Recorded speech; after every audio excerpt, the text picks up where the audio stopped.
Dalam video ni saya akan tunjuk apa yang saya sendiri akan buat untuk buat 4 hingga 5 angka sebulan kalau terpaksa mula balik YouTube daripada kosong dengan 0 subscriber, 0 views dan masih bekerja 9 to 5.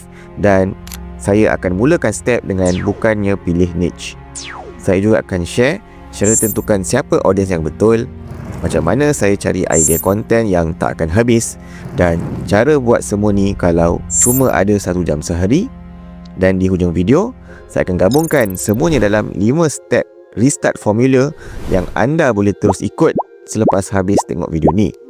Kalau anda faham semua benda yang saya nak bagi tahu dalam video ni, lepas dia habis tonton video ni, anda terus boleh mula buat video sebab anda terus dah ada idea dan konten apa yang anda nak kena buat. Saya yakin anda boleh elak kesilapan yang saya dah buat selama bertahun-tahun. Untuk yang baru jumpa channel ni, saya Azhar. Saya own satu komuniti yang fokus buat side income 4 hingga 5 angka sebulan tanpa tunjuk muka. Saya buat komuniti ni sebab saya sendiri penat dengan courses buat the online yang sekadar teori dan tiada group support yang betul-betul membantu. Jika anda tak nak bazir duit dan masa lagi dengan course yang tak membantu, why not try join komuniti ni? Link untuk apply nak join komuniti ni ada kat bawah video ni. Jadi jom kita mulakan video ni sekarang. Ramai orang fikir bila nak mula YouTube, perkara pertama yang mereka kena tentukan ialah niche. Saya pula yakin niche bukannya step yang pertama yang kita kena buat. Transformation audience kita sebenarnya ialah step yang pertama. Apa maksud transformation? Transformation ialah perubahan yang seseorang bakal dapat selepas menonton konten anda. Contoh, kalau saya tanya anda, apa niche channel saya?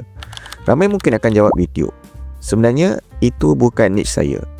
Saya tak membantu semua orang yang nak buat YouTube. Saya hanya membantu orang yang kerja 9 to 5 bina side income menggunakan YouTube tanpa perlu berhenti kerja ataupun tunjuk muka. Nampak tak bezanya? Saya tak bermula dengan niche. Saya bermula dengan siapa yang saya nak bantu dan perubahan apa yang saya nak mereka capai.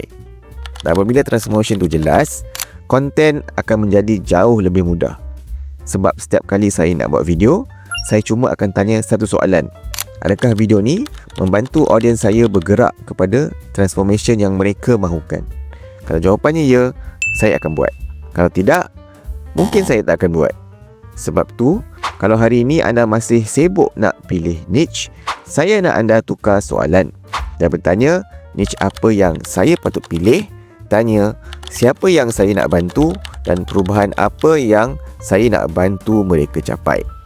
Bila jawapan kepada soalan itu semakin jelas, niche anda juga akan menjadi semakin jelas. Okey, untuk bantu anda nak dapatkan konten anda yang pertama, saya nak anda cuba buat latihan ringkas ni sekarang. Kalau anda nak buat YouTube channel lepas ni, anda kena lengkapkan ayat ni. Saya membantu menjadi... Okey, contohnya, saya membantu orang bekerja membina side income. Saya membantu ibu bapa memasak dengan lebih cepat. Saya membantu usahawan mendapatkan lebih banyak pelanggan. Saya membantu pelajar lulus subjek matematik. Kalau anda boleh lengkapkan satu ayat ni, anda sebenarnya dah dapat niche anda yang betul. Tapi ramai orang masih melakukan satu silap besar lepas ni. Mereka nak bantu semua orang. Itulah sebabnya channel mereka ni susah nak grow. Jadi dalam perkara yang kedua, saya nak tunjuk kenapa channel yang paling cepat grow bermula dengan seorang audience yang sangat spesifik. Sekarang anda dah tahu jangan mula dengan niche, tapi anda kena mula dengan transformation. Tapi masalahnya yang saya selalu nampak, ramai orang bila buat video, mereka target semua orang. Mereka cakap channel saya ni sesuai untuk semua orang. Masalahnya, kalau konten anda buat untuk semua orang, konten anda sebenarnya bukan untuk sesiapa. YouTube pun akan confuse. Sebab YouTube tak tahu video anda sebenarnya sesuai untuk siapa. Jadi YouTube pun tak akan letakkan video anda depan viewers yang betul. Contoh, kalau saya buat video bertajuk cara berjaya dalam hidup, siapa audiens dia? Pelajar, orang kerja, usahawan, pesara. Terlalu umum. Sekarang tengok tajuk ni pula. Cara orang kerja 9 to 5 berjaya bina side income dengan YouTube. Terus jelas. Orang yang bekerja akan rasa video ni memang untuk aku. Itulah yang kita kena buat sebagai seorang YouTuber. Bukan nak ramai orang klik, tapi orang yang betul klik video kita. So, bila audience anda jelas, 3 perkara akan menjadi lebih mudah. Pertama, lebih mudah nak cari idea konten. Kedua, lebih mudah tulis tajuk video yang orang akan klik. Dan ketiga, YouTube algorithm juga lebih mudah faham siapa YouTube patut push video anda. Jadi sebenarnya formula dia sangat mudah. Satu audience, satu masalah, satu video. Itu sahaja. Jangan cuba selesaikan 20 masalah dalam satu video. Sekarang kita ada 2 perkara. Pertama, kita tahu siapa yang kita nak bantu. Kedua, kita tahu perubahan yang kita nak bantu mereka capai. Soalnya sekarang nak cakap tentang apa? Ramai orang stuck dekat sini. Dia orang rasa setiap minggu kena cari idea baru. Tapi sebenarnya, kalau perkara pertama dan kedua tadi dibuat dengan betul, anda sebenarnya tak perlu lagi cari idea konten. So, perkara yang ketiga ni saya nak bagi tahu. Inilah sebenarnya kesilapan yang paling ramai beginner buat. Mereka buka YouTube, lepas tu fikir hari ni nak buat video pasal apa. Esok fikir lagi. Lusa fikir lagi. Akhirnya berhenti upload. Bukan sebab malas, tapi sebab kehabisan idea. Saya pula tak pernah cari idea konten macam tu. Saya cari masalah. Dan saya panggil teknik ini problem tree. Visual dia macam pokok. Di bahagian atas ada satu matlamat besar. Contohnya, winner side income dengan YouTube. Tapi untuk sampai ke situ, audience perlu melalui banyak cabang masalah. Contohnya, tak nak tunjuk muka, tak cukup masa nak buat side income YouTube, banyak komitmen, tak yakin bercakap dengan kamera, tak tahu macam mana nak buat duit. Setiap satu masalah boleh jadi satu konten video. Perasan tak? Saya tak pernah duduk fikir nak buat video apa minggu depan. Saya cuma tanya, masalah apa lagi yang audiens saya belum selesaikan. Dan jawapan kepada soalan itu terus menjadi idea video yang seterusnya. Sebab tu, kalau anda benar-benar faham audiens anda, idea konten sebenarnya hampir tak akan habis. Bukan kerana anda kreatif, tapi kerana anda faham masalah audiens sentiasa ada. So, jangan fikir idea jadi video. Fikir macam ni, masalah, dari situ adanya penyelesaian, dan dari situ boleh terhasilnya video.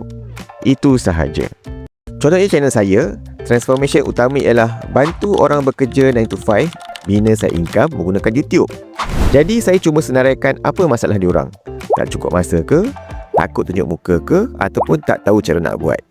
Setiap satu masalah itu boleh jadi satu video ataupun konten bertulis. Daripada satu masalah, sebenarnya boleh keluar berpuluh-puluh video. Contohnya, macam masalah tak cukup masa. Saya boleh buat video, cara buat YouTube 30 minit sehari. Cara orang kerja konsisten upload setiap bulan. Kenapa orang sibuk lebih mudah berjaya di YouTube? Sistem YouTube untuk orang kerja 9 to 5. Semua datang daripada satu masalah saja. Sebab tu, saya lebih suka bina konten menggunakan problem tree berbanding buat konten ikut idea yang random sahaja. So, saya nak tanya anda satu soalan sekarang. Kalau saya ambil kertas dan pen sekarang dan saya minta anda senaraikan 10 masalah terbesar audiens anda, boleh tak? Kalau jawapannya tak boleh, mungkin masalah sebenarnya bukan tak ada idea konten, tapi anda belum decide siapa audiens yang anda nak bantu. Jadi sekarang kita dah tahu siapa audiens kita, apa transformation yang mereka nak, dan macam mana nak cari idea konten tanpa habis. Tapi ramai orang masih menghabiskan masa di tempat yang salah. Mereka fikir kalau editing cantik, video akan berjaya. Sedangkan ada satu bahagian lain yang jauh lebih penting. Dan inilah perkara yang saya akan fokus kalau saya bermula balik daripada kosong. So, kalau anda hanya ada 1 jam sehari je untuk buat YouTube, bahagian mana yang paling banyak masa yang anda akan gunakan? Ramai beginner yang jawab editing. Sebab mereka fikir lagi cantik editing, lagi tinggi views. Saya pun pernah fikir macam tu. Tapi lepas bertahun-tahun buat konten, saya sebenarnya habiskan masa pada perkara yang paling kurang penting. Kalau saya bermula semula hari ini, saya akan ikut satu susunan yang sangat mudah yang saya panggil konten piramid. Di bahagian paling atas ada idea, di bawah ada title dan thumbnail, kemudian hook, lepas tu baru buat recording, iaitu voice ataupun buat visual recording, dan yang paling bawah sekali buat editing. Perasan tak sesuatu? Ramai orang buat silap dekat sini. Mereka sanggup edit sampai 5 jam, tapi hanya fikir title selama 5 minit. Sedangkan kalau orang tak klik video anda, tak ada siapa pun akan nampak editing anda yang power tu. Sebab tu, kalau saya cuma ada 1 jam sehari, saya akan habiskan lebih banyak masa fikir idea dan title berbanding beria-ria buat editing transition ataupun sound effect. Sebab orang yang klik video Disebabkan idea konten anda nampak boleh bantu selesaikan masalah mereka, bukan sebab powernya editing anda. Dan mereka terus menonton disebabkan hook, bukan animation yang anda buat masa editing. So, saya nak anda ingat satu formula ni, iaitu idea menghasilkan klik dan menghasilkan tontonan. Bukannya editing tu yang hasilkan views. Kalau orang tak klik, maka tak adalah views. Dan kalau tak ada views, orang takkan tengok video anda walaupun editing anda editing paling power dalam dunia. Jadi lepas video ni, saya nak anda cuba tengok video yang paling berjaya dalam channel anda. Jangan tengok editing dulu, tanya diri anda sendiri, kenapa orang klik video ni? Selalunya jawapannya bukan sebab editing cantik, tapi idea konten dia menarik dan ikut apa yang orang nak tahu. Jadi sekarang kita tahu siapa audience kita, kita tahu transformation audience yang kita nak bantu, kita tahu macam mana nak cari idea konten, dan kita tahu bahagian mana yang patut diberi fokus dahulu. So sekarang, macam mana kalau saya sendiri akan bermula semula daripada kosong? Saya akan ringkaskan semuanya dekat sini. So kalau saya hilang semuanya hari ini, channel saya hilang, subscriber pula jadi kosong, views pun dah tak ada, dan saya terpaksa bermula semula semuanya daripada kosong, apa sebenarnya yang saya akan buat? Saya akan gunakan satu formula yang sangat simple. Saya panggil The Restart Formula. Dan formula ni ada 5 langkah. Pertama sekali, transformation. Apa perubahan yang saya nak bantu orang capai? Saya akan cari siapa audience saya, siapa seorang yang saya nak bantu dalam konten saya. Kemudian problems, senaraikan 10 masalah mereka. Kemudian konten, tukarkan setiap masalah kepada video menggunakan konten piramid. Dan yang terakhir sekali, saya akan hanya repeat, buat 20 video, kumpul data, cari video yang paling banyak views ataupun yang paling berjaya, kemudian buat balik video yang dapat paling banyak views tadi dengan angle yang berbeza. Dan sebenarnya inilah juga cara saya ajar ahli dalam Tube 50 Circle, bukan sekadar buat video. Kita bermula dengan cari siapa audience anda, apa transformation yang mereka nak, konten apa yang patut kita buat, dan bagaimana konten tu akhirnya boleh membina income. Kalau anda nak saya bantu anda buat semua ini step by step, saya letakkan link Tube 50 Circle di bahagian description yang dekat bawah ni. Tapi kalau anda tak join circle saya pun, saya nak anda buat satu benda ni selepas anda tengok video ni. Jangan buka YouTube dulu, jangan fikir thumbnail dulu, dan jangan tanya niche apa yang tengah trending sekarang. Ambil satu kertas dan tulis 2 soalan. Siapa yang saya nak bantu dan perubahan apa yang saya nak bantu mereka capai. Kalau 2 jawapan itu jelas, anda sebenarnya ada asas untuk membina channel YouTube. Anda boleh refer balik The Restart Formula. Dan kalau anda nak belajar buat YouTube step by step sebagai part timer dan jana lebih 4 angka sebulan, anda boleh tonton video ni.